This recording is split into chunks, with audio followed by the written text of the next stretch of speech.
Good evening, everyone. Here we are. It only takes a few seconds to get us all on screen the way we need to be. So thank you once again, everyone, for turning out tonight. For those who don't know me, my name is Karen Dion. I'm the USA Today and international best-selling author of 2 novels of psychological suspense. Both are set in Michigan's Upper Peninsula wilderness, which is a little bit of a different setting for psychological suspense. The Wicked Sister is out right now, and The Marsh King's Daughter is my previous novel, which will be released this year as a major motion picture starring Daisy Ridley and Ben Mendelsohn. So it's really happening. Unbelievable. Now, our wonderful authors. I'm going to introduce everybody alphabetically. So that means May Cobb is first. Hi, May. You can wave. Hey, everybody. Yeah. May grew up in the piney woods of East Texas, where both her thrillers, The Hunting Wives and Big Woods, are set. Her upcoming thriller, My Summer Darlings, is about 3 lifelong friends plus a dangerous, sexy new stranger in town, which adds up to a scorching summer of manipulation, obsession, and murder. And that will be available on May 17th. May's books are fantastic. They've been so well received. So you definitely want to check out My Summer Darlings in May. May lives in Austin, Texas with her husband and son. And I love the way she phrases her interests. She enjoys traipsing around the area's many beautiful parks. She also enjoys napping, staring into space, making to-do lists for her to-do lists, shoveling cookies down her throat when she's writing a particularly difficult scene, and even when she's not, wearing her PJs as often as she can get away with, and collapsing into bed at the end of a day with a great book. Sounds like my kind of person, May. And then we have Poppy G. Poppy G is the author of 2 literary thrillers, Bay of Fire and Vanishing Falls. Both are set in Tasmania, which is a small island at the bottom of Australia where Poppy grew up. Vanishing Falls is about a woman who disappears from her colonial mansion in a small town deep in the rainforest, and the dangerous and revealing ripple effect this has on the townsfolk. Poppy's professional background is in newspaper and magazine journalism, and she is coming to us from the future in Brisbane, Queensland, Australia, where she lives with her husband and 3 children. Poppy, what time is it now where you are? It's now 10 a.m. So I've had my 2 coffees for the day. I've sent the kids off to the swimming pool for the morning. So I've got the house to myself. Yeah. So it's Monday morning. It's not Sunday Monday night. morning. No, it's Monday morning. We are in the future. It's so fun. Stephen Mack Jones, or as his friends call him, Dweeb Face. You know, I thought we were friends, but I'm just now learning about this. So I guess I'll have to change how I call you. Steve is a poet, playwright, and best-selling novelist. He's the recipient of the prestigious Kresge Arts in Detroit Literary Fellowship. His novels include August Snow, Lives Laid Away, and Dead of Winter. They're all set in Detroit, which Steve knows well. The novels have been optioned for television by ABC Television, Imagine Studios, Gaspin Media, with multi-talented actor Keegan-Michael Key attached to play August Snow. Isn't that awesome? So congratulations, Stephen, on that. Can't wait to see that. Thank you. And Jackie Mitchard. She's my dear writer friend. I've known her forever, it feels like. I'm so happy that you could come tonight. Jackie writes the kind of books she wants to read. And isn't that really what it's all about, authors? We write the books we would like to read. Jackie's books often feature good women who thought they were going to live normal lives, but are thrust into situations involving mayhem, mystery, heroics, and hope. She's the author of 24 books of fiction and nonfiction for adults, young adult, and children, with more than 3 million copies in 34 languages worldwide. Her first novel, The Deep End of the Ocean, was the inaugural selection of the Oprah Winfrey Book Club and was adapted for a feature film starring Michelle Pfeiffer.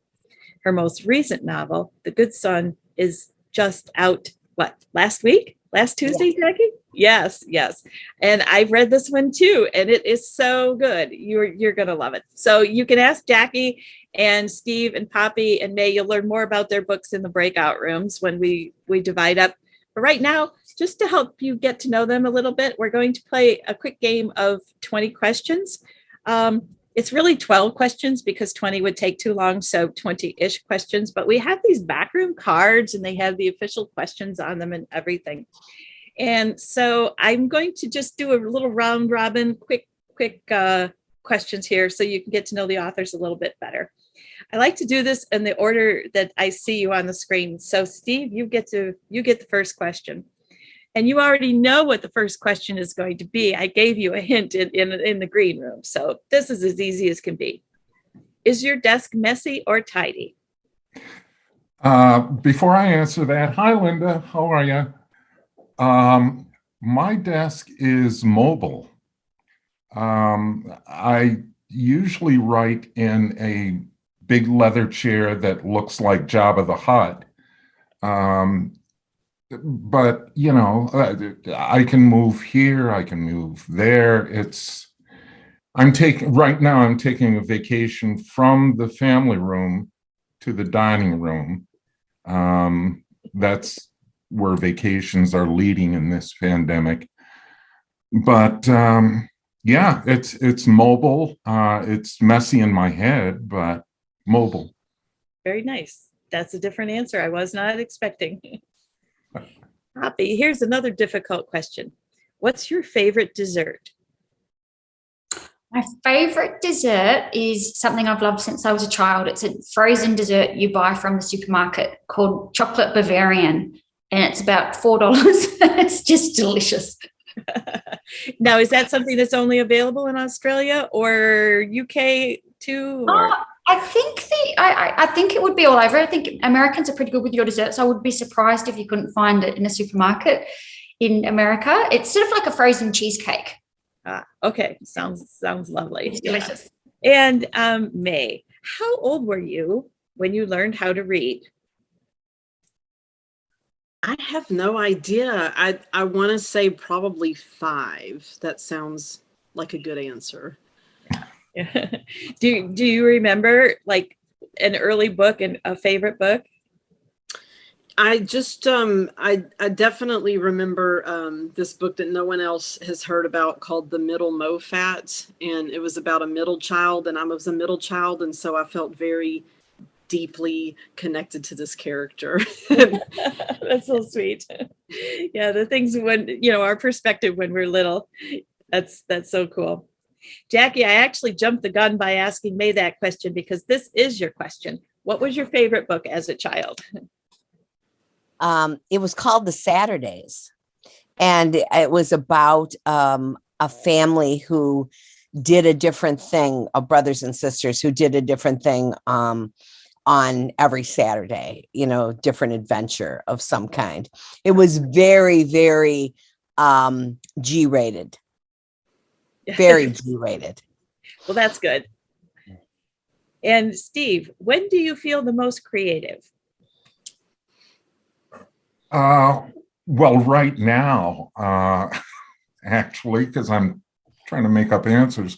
No, it's usually in the morning, with my first cup of coffee, or in the middle of sleeping, like 2:30 in the morning.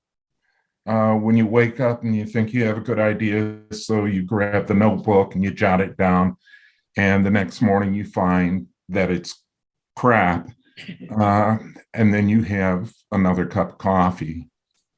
Yeah.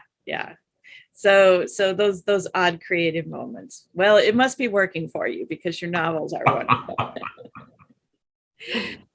Hoppy, what are you most excited about these days? Well, I was very excited that today was supposed to be the first day of school for the children to go back to school after the school holidays, but our school term got delayed by 2 weeks, obviously because of COVID, which is fine. But so I'm really excited when all my kids will be back at school in 2 weeks' time so I can start writing again. Very nice. I'm sure a lot of parents who are writers who are listening in right now can identify with you on that road. Yes. Yeah. We were all very disappointed. We understood, but yeah, it was devastating. Yes. Oh, thank you. So May, what is your pet peeve? Um, smacking. I can't listen to smacking when people eat. It drives me crazy.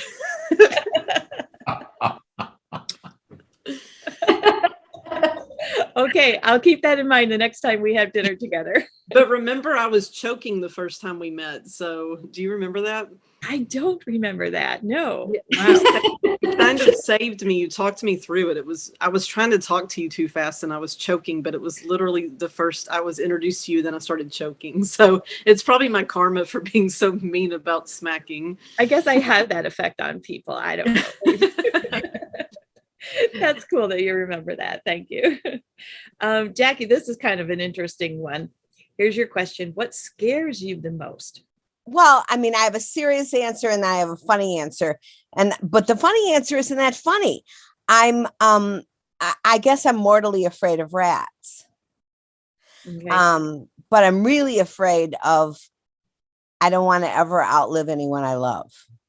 Oh, that's deep. Yeah.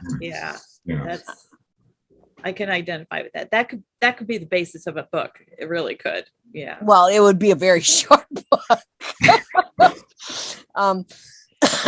Who knows? I don't know. Yeah. But that's true. That's what I fear most. When I make a wish on a star, it's that, let all my children outlive me. That's lovely. Yeah. And I'm not going to ask you about the rats and why you're deathly afraid of rats. I think they're rats. I mean, they will survive us all. They will be glad when they do, and they're absolutely insatiable. So okay, yeah. Let me ask you. Go ahead, Steve. I'm sorry, Jacquelyn. I am 100% with you because my fear is toilet snakes. And everybody thinks I'm out of my mind. And in the newspaper, like 2 days ago, a man in India was unplugging his toilet and a 10-foot python emerged. So I'm ahead of my time with my paranoia. I'm never going to think of anything else again. And I'm going to never be able to think of anything else in my whole life again. Oh, my goodness. Yeah. And Steve, we'll start with you. What's one book that you've, let's say, read recently that you think everyone should read? I'm going to go through this real quick because I broke the rules. I would say 20 Mile by C. Matthew Smith, which is a tremendous thriller. It builds, it's just wonderful, and it incorporates the mysteries of the land. So, Poppy, tell us about your book that you're recommending. I am recommending Shiver by Ali Reynolds. So it's a debut novel. So that's something else I'm quite obsessed with. I love reading debut novels and I actively search them out. I think I've just read about 5 in a row over the summer. Nice. Sounds great. Thank you. Yeah. And how about you, May? What book are you recommending people read? Yeah, I was completely knocked out by P.J. Vernon's Bathhouse. Yeah, just I love a good thriller about a marriage that's on the ropes, and this one is just so it's terrifying, it's propulsive, it's sexy, and it's this cat and mouse game, and you don't know who's pulling the strings, and it just kept me totally riveted.